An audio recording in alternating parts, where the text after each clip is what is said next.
বিসমিল্লাহির রহমানির রহিম। সুপ্রিয় শিক্ষার্থীবৃন্দ, আশা করি তোমরা সকলেই এই প্যান্ডামিক সিচুয়েশনে যে যেখানে আছো পরম করুণাময় আল্লাহ তাআলার অশেষ মেহেরবানিতে ভালোই আছো। আমি দোয়া করি মহান আল্লাহ যেন তোমাদের সকলকে সুস্থ রাখেন। সুস্থতা কামনা করে আমি তোমাদের নবম দশম শ্রেণীর ত্রিকোণমিতি বিষয়ে পাঠদান করতে যাচ্ছি। আমি আশাবাদী তোমরা প্রত্যেকেই মনোযোগ সহকারে এই ক্লাসটি অনুধাবন করবা, তাহলে তোমাদের জীবনে পরীক্ষা যুদ্ধে তোমরা ভালো ফলাফল অর্জন করতে পারবা। যাক শিক্ষার্থীবৃন্দ, আমরা প্রত্যেকে হাতে কলম এবং খাতা নিয়ে আমি যে বিষয়গুলি আলোচনা করব সেগুলি মনোযোগ সহকারে শুনবা এবং আমি বোর্ডে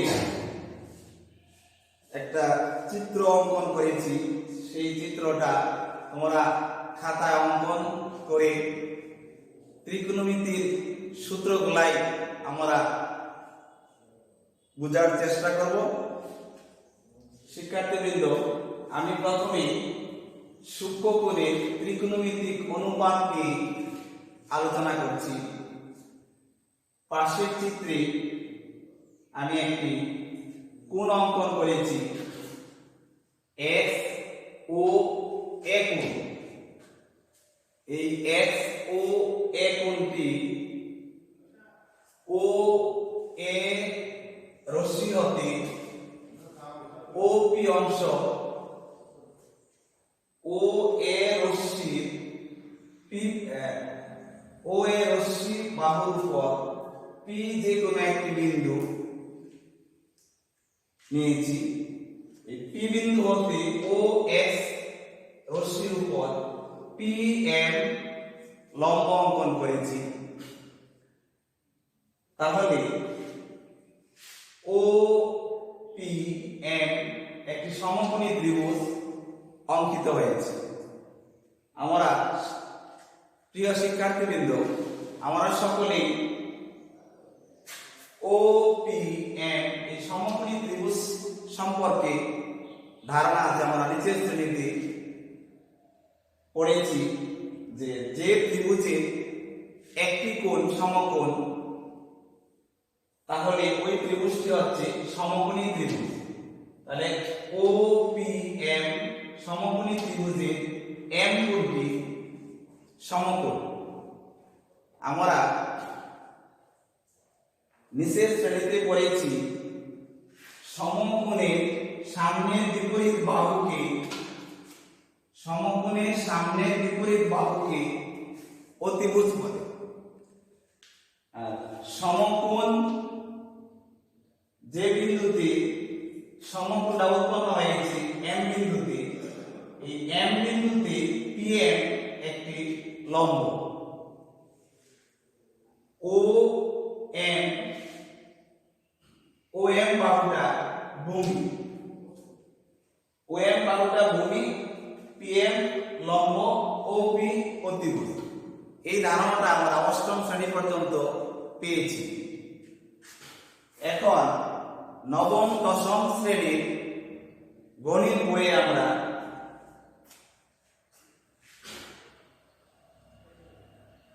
ও এম এটাকে ভূমি হিসেবে কোথাও পাইব না। কেন? যে নবম দশম শ্রেণীর গণিত বইয়ে ভূমি কথাটা উল্লেখ নেই, এখানে আছে সন্নিহিত বাহু। আর পি এম এটা যে লম্ব, সেই লম্ব কথাটাও কিন্তু নবম দশম শ্রেণীর গণিত বইয়ে কোথাও উল্লেখ নেই। সেই পি এম লম্বটাকে আমরা বিপরীত বাহু হিসাবে লেখা আছে, বিপরীত বাহু। তাহলে বিপরীত বাহু আর লম্ব একই কথা হিসেবে আমরা গণিতে ধরে নিব। আর সন্নিহিত বাহু এবং ভূমি এই দুটাও একই কথা হিসেবে আমরা ধরে নিব। প্রিয় শিক্ষার্থী বন্ধুরা, আমরা এখানে আরেকটি প্রতীক দিয়েছি। সেই প্রতীকটি হচ্ছে থিটা। থিটা এই সিম্বলটা আমরা কি হিসেবে ব্যবহার হয় গণিতে? আমরা ত্রিকোণমিতিতে যে থিটা যে সিম্বল বা প্রতীকটা, সেই প্রতীকটা আমরা কোন পরিমাপের ক্ষেত্রে ব্যবহার করব?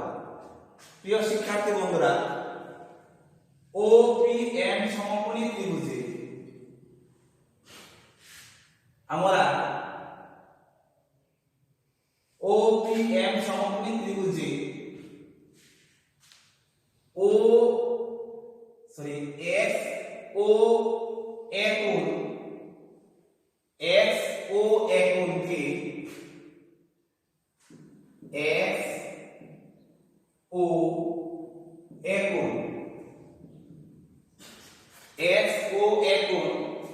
এই কোণটাকে আমরা থিটা হিসেবে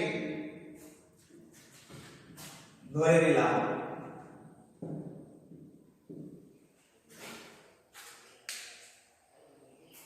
XO কোণ, এই কোণটাকে আমরা থিটা কোণ হিসেবে ধরে নিয়েছি।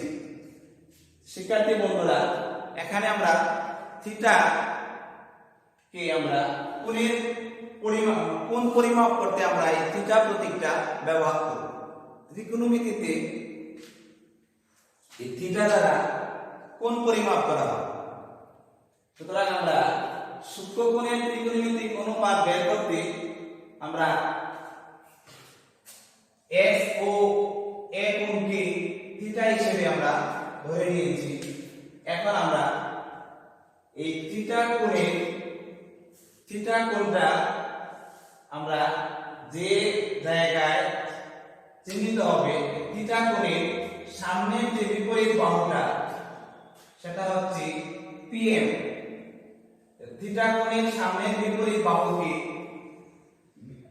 লম্ব বা বিপরীত বাহু বলা হয়। থিটা কোণের বিপরীত বাহুটাকে বলা হয় লম্ব, কিন্তু তোমাদের বইয়ে আছে বিপরীত বাহু। তাহলে আমরা বিপরীত বাহু আর লম্ব এটা একই জিনিস বা একই নাম আমরা ধরে নিব। আর থিটা কোণ সংলগ্ন যে বাহুটা OM, থিটা কোণ সংলগ্ন বাহুটা OM কে আমরা সন্নিহিত বাহু হিসেবে ধরে নেব। সন্নিহিত বাহু আর ভূমি এরা একই নাম। তাহলে সন্নিহিত বাহু আর ভূমি যদি আমরা একই নাম হিসেবে ধরে নিই, আর PM এবং PM কে আমরা থিটা কোণের বিপরীত বাহু হিসেবে আমরা ধরে নিতে পারি, অথবা এই বিপরীত বাহুটা আমরা লম্ব হিসেবে ধরে নিতে পারি। তাহলে আমরা এখানে এই সমকোণী ত্রিভুজে OPM সমকোণী ত্রিভুজে PM টা হচ্ছে লম্ব অর্থাৎ বিপরীত বাহু, আর OM টা হচ্ছে সন্নিহিত বাহু অর্থাৎ ভূমি, আর OP হচ্ছে অতিভুজ। OP অতিভুজ, কারণ M কোণটা হলো সমকোণের সামনের বিপরীত বাহুকে অতিভুজ বলা হয়, সেটা আমরা নিচের শ্রেণীতে পড়েছি। তাহলে প্রিয় শিক্ষার্থী বন্ধুরা, এখন আমরা সূক্ষ্মকোণের ত্রিকোণমিতিক অনুপাতগুলি বের করতে আমরা এখানে ধরে নিয়েছি যে এই XO কোণকে থিটা কোণ। সুতরাং আমরা ত্রিকোণমিতিক অঙ্কগুলো করতে আমরা এই যে তিনটা বাহু আছে OP OM PM, এই ত্রিভুজের ভিতরে তিনটা বাহু এবং তিনটা কোণ আছে। তাহলে এই তিনটা বাহু এবং তিনটা কোণ এগুলিকে আমরা পরিমাপ করার জন্য ত্রিকোণমিতিক 6টা অনুপাত আমরা ব্যবহার করব। সেই 6টি অনুপাত আমরা পর্যায়ক্রমে লিখে নিচ্ছি। প্রথমে আমরা লিখব সাইন। আমরা আরেকটা কথা বলে রাখি, এই OPM সমকোণী ত্রিভুজের ভিতরে তিনটা কোণের সমষ্টি হচ্ছে 180 ডিগ্রি। আমরা সেটাও বিশেষ শ্রেণীতে পড়েছি যে ত্রিভুজের তিন কোণের সমষ্টি 180 ডিগ্রি। সুতরাং এই ত্রিভুজের ভিতর থেকে আমরা যদি যে কোনো দুটি কোণের পরিমাণ জানা থাকে তাহলে আমরা তৃতীয় কোণটির পরিমাণ আমরা বের করে নিতে পারবো। কারণ M কোণের পরিমাণটা হচ্ছে 90 ডিগ্রি। এখানে O কোণটা থিটা হিসেবে আমরা ধরে নিয়েছি, থিটার মান বের করতে পারবো। আর P কোণের মান কত সেটা আমরা বের করতে পারবো। এখানে দুটি সূক্ষ্ম কোণ আছে, এই সূক্ষ্ম কোণ দুটার মান কত সেটা আমরা এই থিটা এর সাহায্যে নির্ণয় করতে পারবো। সুতরাং থিটা দ্বারা আমরা ধরে নিব শিক্ষার্থী বন্ধুরা থিটা দ্বারা কোণ পরিমাপ করা হয়। তাহলে আমরা প্রত্যেকটা অনুপাতের এই 6টা প্রতিটা অনুপাতের সাথে আমরা থিটা লিখে নিচ্ছি।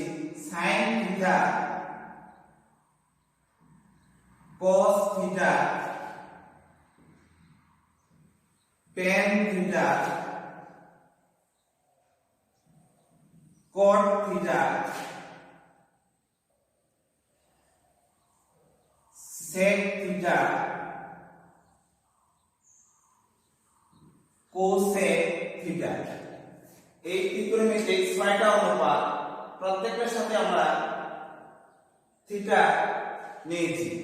এই প্রতিটা নাম কিন্তু পূর্ণ নাম হচ্ছে sine, SIN sine, cosine, tangent, cotangent, secant, cosecant. এটি তোমাদের গণিত বইয়ে অবশ্যই নামগুলি ডিটেইলস লেখা আছে।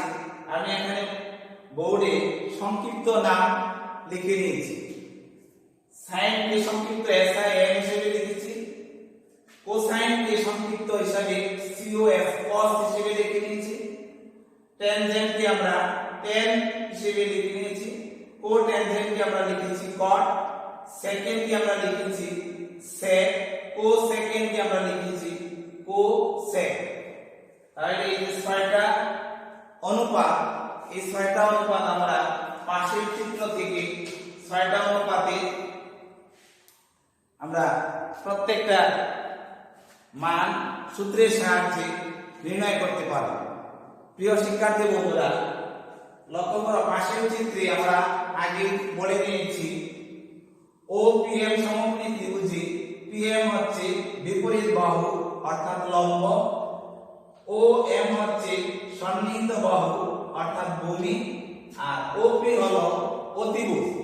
তাহলে আমরা সাইন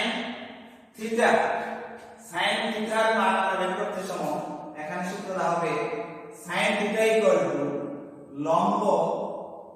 লম্ব বাই অতিভুজ। সাইন থিটা হচ্ছে লম্ব বাই অতিভুজ। তাহলে বাংলা লম্ব কিন্তু আমাদের গণিত বইয়ে নেই, এখানে তোমরা পাইবা বিপরীত বাহু বাই অতিভুজ। তাহলে সাইন থিটা হচ্ছে বিপরীত বাহু বাই অতিভুজ। এখন আমাদের জ্যামিতির ভাষায় পাশের চিত্রে জ্যামিতিতে চিত্রটা আছে, জ্যামিতির সাহায্যে লিখতে হলে আমরা লিখব sine theta equal to PM by OP, PM by OP। cos theta কে আমরা লিখব সন্নিহিত বাহু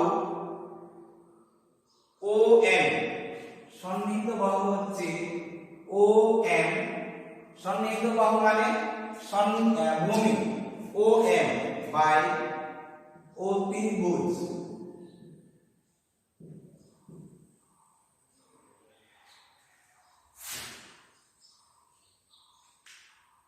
শিক্ষার্থী বন্ধুরা, আমরা এখানে বাংলাটার সাথে বাংলাটা মিলিয়ে নিই। cos থিটা হচ্ছে সন্নিহিত বাহু বা ভূমি, ভূমি বাই অতিভুজ।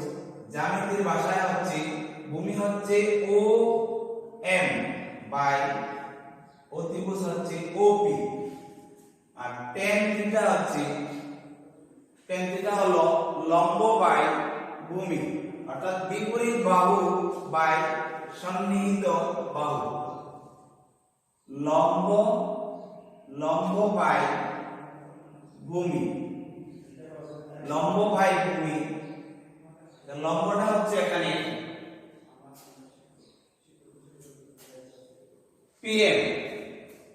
PM হচ্ছে লম্ব, PM বাই ভূমি হচ্ছে OM।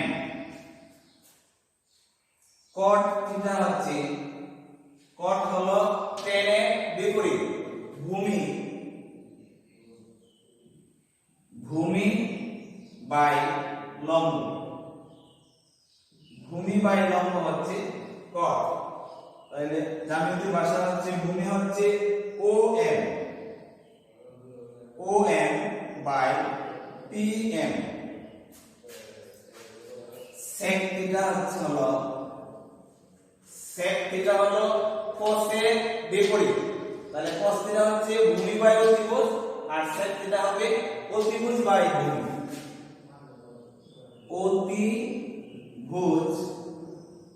অতিভুজ বাই ভূমি, অতিভুজ বাই ভূমি। আর জ্যামিতিক ভাষা হচ্ছে অতিভুজ হচ্ছে PM, OP, অতিভুজ হচ্ছে OP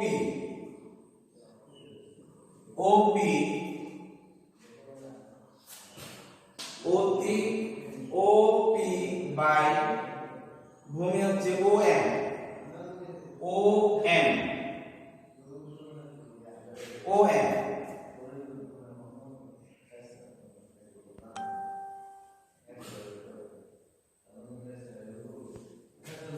কোসেক থিটা হলো সাইন থিটার বিপরীত, সাইন থিটা হচ্ছে লম্ব বাই অতিভুজ, আর কোসেক থিটা হবে অতিভুজ বাই লম্ব।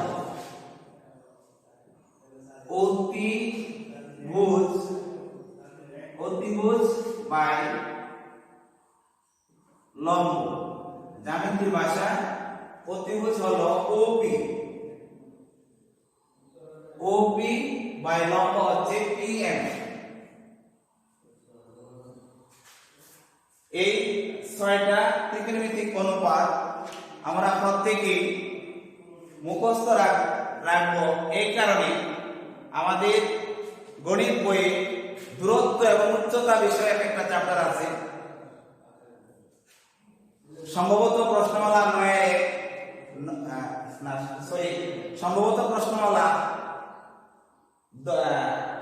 10ই হবে। দূরত্ব এবং উচ্চতা বিষয়ক 10ম অধ্যায় আছে দূরত্ব এবং উচ্চতা বিষয়ক। এই অঙ্কগুলো আমরা এই 6টা ত্রিকোণমিতিক অনুপাত, sin থিটা লম্ব বাই অতিভুজ, cos থিটা ভূমি বাই অতিভুজ এবং tan থিটা লম্ব বাই ভূমি, cot থিটা ভূমি বাই লম্ব, sec থিটা অতিভুজ বাই ভূমি, cosec থিটা অতিভুজ বাই লম্ব। এই 6টা অনুপাতের গুলি আমরা মনে রাখি, আমরা ত্রিকোণমিতিক অঙ্কগুলাই অনেক সহজ হবে। প্রিয় শিক্ষার্থী বন্ধুরা, আমি এখন তোমাদের ত্রিকোণমিতিক কিছু সূত্র নিয়ে আলোচনা করব। সেই সূত্রগুলি আমরা সহজে মনে রাখার জন্য তোমাদেরকে আমি একটা টেকনিক শেখাচ্ছি, সেইগুলি একটু খেয়াল লক্ষ্য করো সবাই মনোযোগ সহকারে।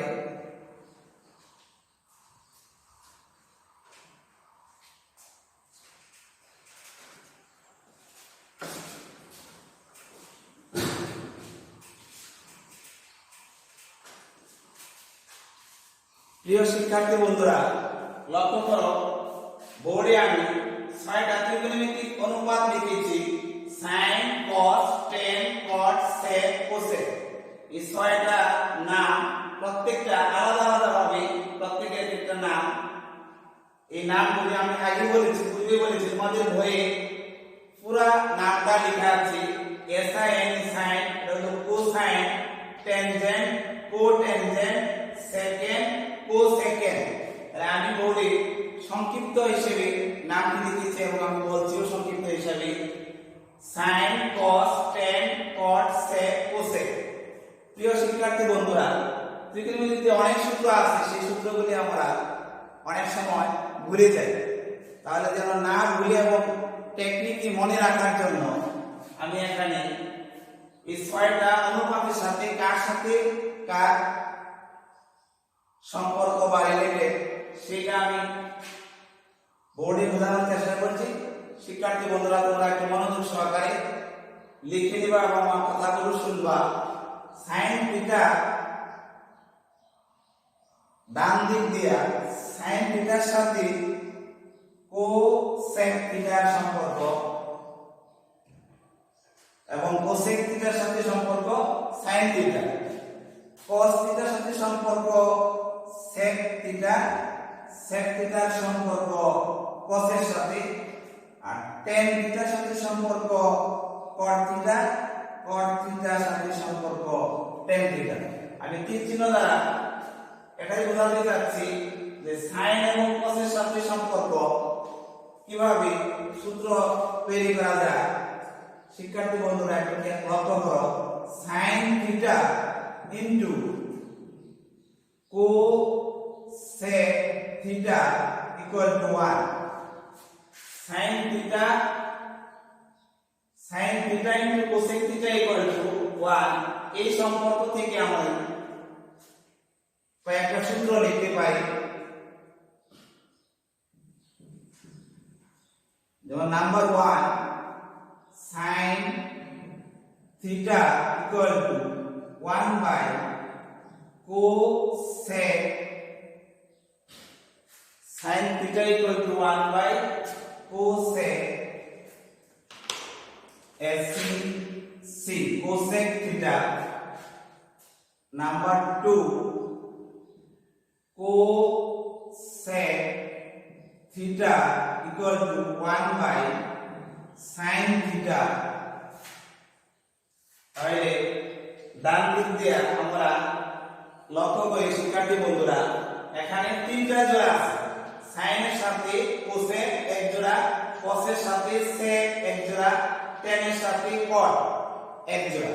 তাহলে তিন জোড়া পর্যায়ক্রমে সূত্রগুলি আমি লিখি। কসের সাথে যেহেতু সেকের সম্পর্ক, তাহলে শিক্ষার্থী বন্ধুরা cos theta into sec theta equal to 1। তাহলে এখান থেকে আমরা 3 নম্বর একটা সূত্র বানাইতে পারি, cos theta equal to 1 by sec theta. শিক্ষার্থী বন্ধুরা, আমরা প্রত্যেকেই জানি cos এর সাথে sec এর সম্পর্ক ইনটু অবস্থায় আছে। বামে গুণ থাকলে ডাইরেক্টলি ভাগ হয়। যেমন cos theta equal two sec ছিল বামে, ডান পাশে 1 এর sec দিয়ে ভাগ করা হচ্ছে, তাহলে cos theta equal to 1 by sec theta. সেইভাবে আমরা 4 নম্বর লিখতে পারি sec theta equal to 1 by cos theta। তাহলে শিক্ষার্থী বন্ধুরা, আমরা দুই জোড়া থেকে পেয়েছি চারটা সূত্র।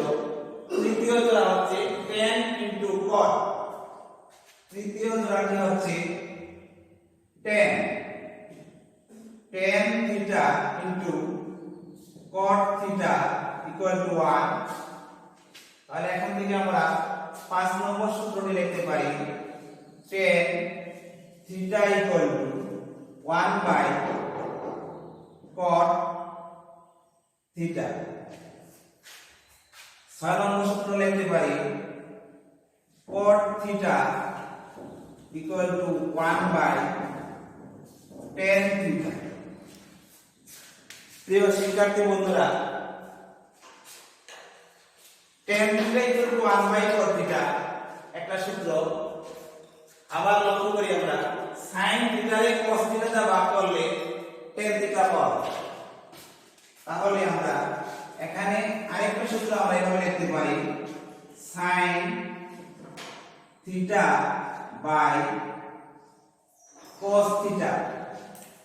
sin থিটা রে cos থিটা তে ভাগ করলে tan থিটা পাওয়া যায়, অর্থাৎ tan theta sin theta by cos theta.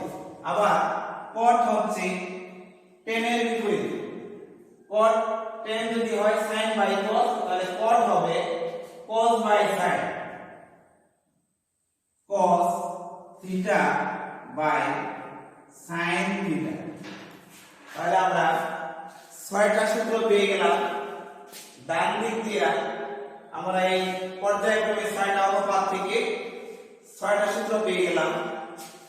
এখন আমরা বাম দিক দিয়ে লক্ষ্য করি, ওই সাইডটাকে আমরা বাম দিক হিসাবে নিয়ে sin এর সাথে সম্পর্ক হচ্ছে cos, sin এর সাথে সম্পর্ক cos থিটা, আর tan থিটা একটা বাদ দিয়া tan এর সাথে সম্পর্ক হলো sec,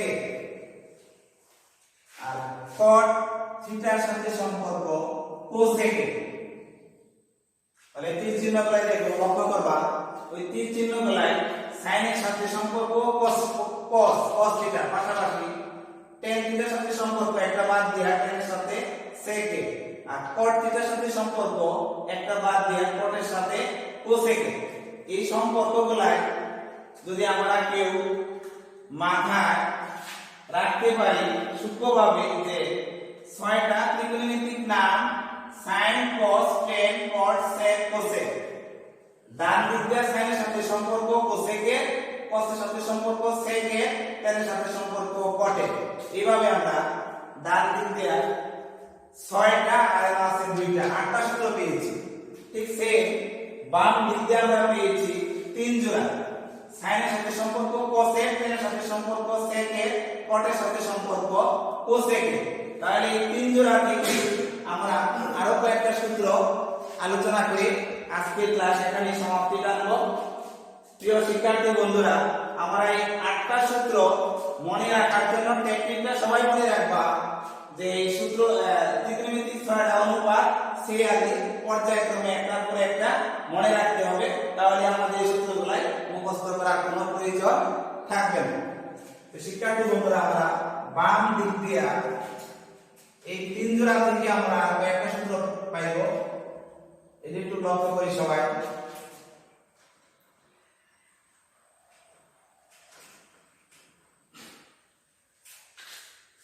প্রথম জোড়াটা হচ্ছে sin এর সাথে সম্পর্ক হলো cosec, তাহলে আমরা লিখতে পারি sin square theta plus cos square theta equal to 1। এই যে প্রথম জোড়ার যে মূল সূত্রটা sin স্কয়ার থিটা বা sin এর বর্গ আর cos এর বর্গ দুইটা সমষ্টির মান হচ্ছে 1। প্রিয় শিক্ষার্থী বন্ধুরা, অনেক সময় আমরা লক্ষ্য করছি যে জ্যামিতিক এই চিত্রের সাহায্যে অর্থাৎ জ্যামিতিক উপায়ে sin square theta plus cos square theta equal to 1, এটা অনেক সময় পরীক্ষায় আসে যে জ্যামিতিক উপায় বা জ্যামিতিক সাহায্যে প্রমাণ করো যে sin square theta plus cos square theta equal to 1। প্রিয় শিক্ষার্থী বন্ধুরা, এই সূত্রটা এটা মূল সূত্র হিসেবে আমরা ধরে নেব। এই মূল সূত্র থেকে আমরা আরো কয়েকটি সূত্র বানাতে পারবো। কিভাবে শিক্ষার্থী বন্ধুরা, আমরা ষষ্ঠ শ্রেণী থেকে পড়েছি সমাধান কিভাবে করতে হয়। সমাধান আমরা সমান চিহ্নের বামে যদি যোগ অথবা বিয়োগ থাকে, ডান পাশে আমরা যোগ থাকলে বিয়োগ করি, বিয়োগ থাকলে যোগ করি, আর সমান চিহ্নের বামে গুণ থাকলে ডান পাশে ভাগ হয়, ভাগ থাকলে গুণ হয়। তাহলে আমরা এই sin square theta plus cos square theta এই সূত্রটিকে আমরা যদি সমাধানের নিয়মে প্রকারান্তর করি, তাহলে আমরা আরো চারটি সূত্র পাবো। শিক্ষার্থী বন্ধুরা, আমরা এটাকে ধরে নিলাম 1 নম্বর সূত্র। 2 নম্বর সূত্র লিখতে পারি আমরা sin square theta equal to, এই cosটা যদি আমরা ডান পাশে নিয়ে যাই, ডান পাশে ছিল 1 cos, বাম পাশে ছিল মাইনাস প্লাস, ডান পাশে এটা হয়ে যাবে কি মাইনাস। তাহলে cos square theta sin square theta equal to 1 minus cos square theta. শিক্ষার্থী বন্ধুরা এখানে আমরা 3 নম্বর সূত্র লিখতে পারি উভয় পক্ষের যদি আমরা বর্গমূল করি তাহলে বাম পাশে sin স্কয়ার আছে স্কয়ার থেকে স্কয়ার সাইড দিলে এটা কি বলা হয় বর্গমূল। তাহলে sin থিটা ইকুয়াল টু ডান পাশে এটা একটা বর্গমূলের চিহ্ন দিতে হবে 1 মাইনাস cos স্কয়ার থিটা। তাহলে sin স্কয়ার থিটা যদি 1 মাইনাস cos স্কয়ার থিটা হয় তাহলে sin থিটা হবে square root of 1 minus cos square theta. 4 নম্বর সূত্রটা হবে আমরা বামে রাখছিলাম sin স্কয়ার থিটা এবারে রাখবো আমরা cos স্কয়ার থিটা কে বামে। তাহলে cos square theta equal to ডান পাশে 1 আছে আমরা 1 জায়গায় রেখে দিলাম sin স্কয়ারটা ছিল বামে প্লাস ডান পাশে কা হয়ে যাবে minus sin square theta sin square theta. তাহলে cos square theta equal to 1 minus sin square theta. এবারে 5 নম্বরে একটা সূত্র পাইবো আমরা উভয় পক্ষের যদি আমরা বর্গমূল করি তাহলে cos এর স্কয়ারটা বাদ করে যাবে শুধু হবে cos থিটা ইকুয়াল টু ডান পাশে একটা বর্গমূলের চিহ্ন 1 মাইনাস sin স্কয়ার থিটা। তাহলে শিক্ষার্থী বন্ধুরা আমরা বামে 3 জোড়া ছিল sin square theta plus cos square theta এই জোড়া থেকে আমরা পেয়েছি 5টা সূত্র। ঠিক সেই এরপর হচ্ছে cot এর tan এর সাথে সম্পর্ক হলো sec এর। তাহলে tan এবং sec প্রথমে যে অনুপাতটা আছে tan এর সাথে আমরা 1 যোগ করব 1 plus tan square theta equal two sec square theta. তাহলে আমরা পরবর্তী 5টা সূত্র আমরা লিখতে পারবো। দ্বিতীয় জোড়াটা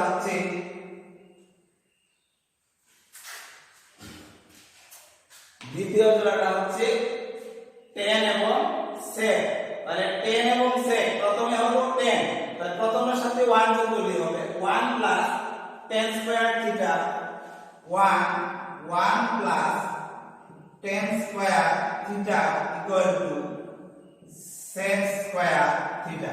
এটাকে আমরা মূল সূত্র হিসেবে ধরে নেব যে 1 plus tan square theta equal two sec square theta. শুধু আমরা লক্ষ্য রাখতে হবে সম্পর্কটা কার সাথে কার, তাহলে আমরা সূত্রগুলি মাথায় পেচ লাগবে না। sin এর সাথে সম্পর্ক হলো cos এর, tan এর সাথে সম্পর্ক sec এর। তাহলে tan এবং sec প্রথমে আছে tan যেহেতু আগে তাহলে ওর সাথে 1 যোগ 1 plus tan square theta equal two sec square theta. এই মূল সূত্রটাকে আমরা ব্যবহার করে আরো 4টি সূত্র আমরা বের করতে পারব। তাহলে এটাকে আমরা বলতে পারি 1 নম্বর সূত্র।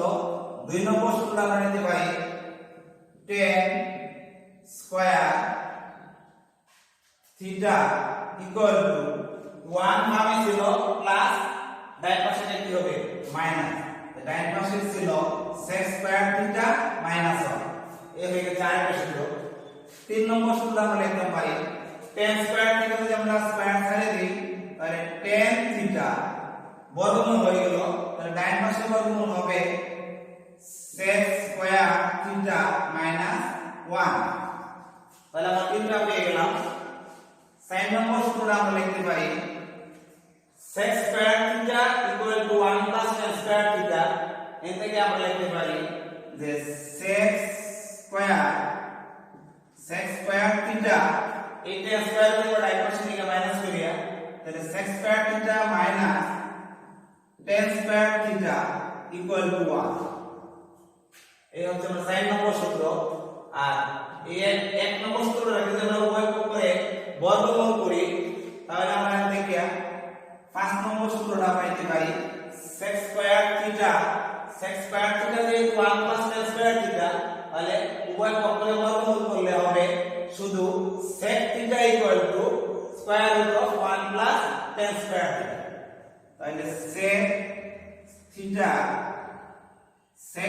ইকুয়াল টু এই প্রথম সূত্রটা থেকে আমরা লিখতে পারি sec স্কয়ারের বর্গমূল হচ্ছে sec theta equal to 1 plus tan square theta এটার মধ্যে একটা বর্গমূলের চিহ্ন।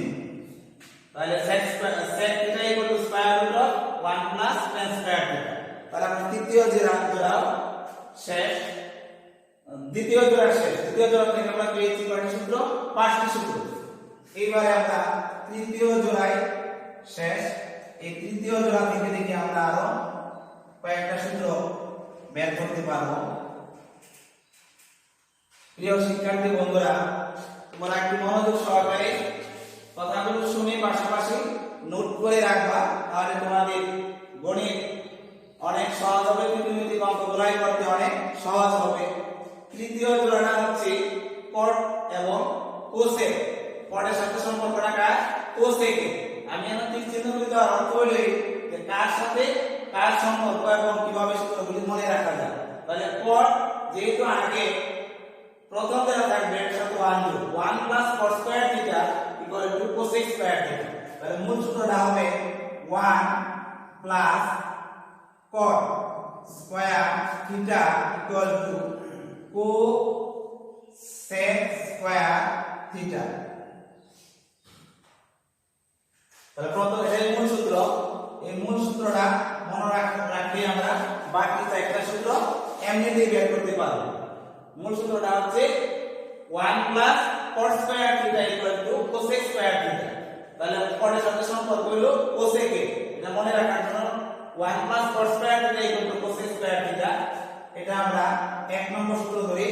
2 নম্বর সূত্র আমরা বানাইতে পারবো দেখিয়া যে cot square theta equal two cosec square theta, সেটা এক পাশের জায়গা থাকবে cosec square theta minus 1।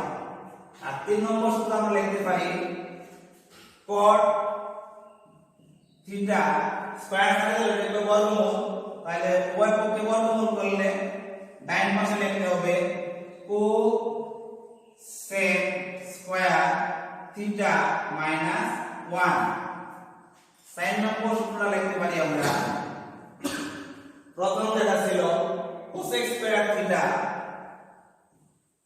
cosec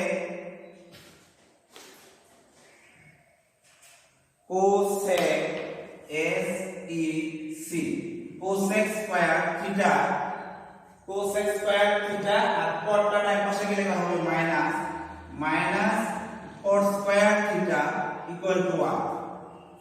4 number সর্বশেষ সূত্রটা হচ্ছে 5 নাম্বার। এই প্রথম সূত্রটাকে বর্গমূল, উভয় পক্ষকে বর্গমূল করলে আমরা 5 নম্বর সূত্রটা পেয়ে যাব। তাহলে cosec থিটা,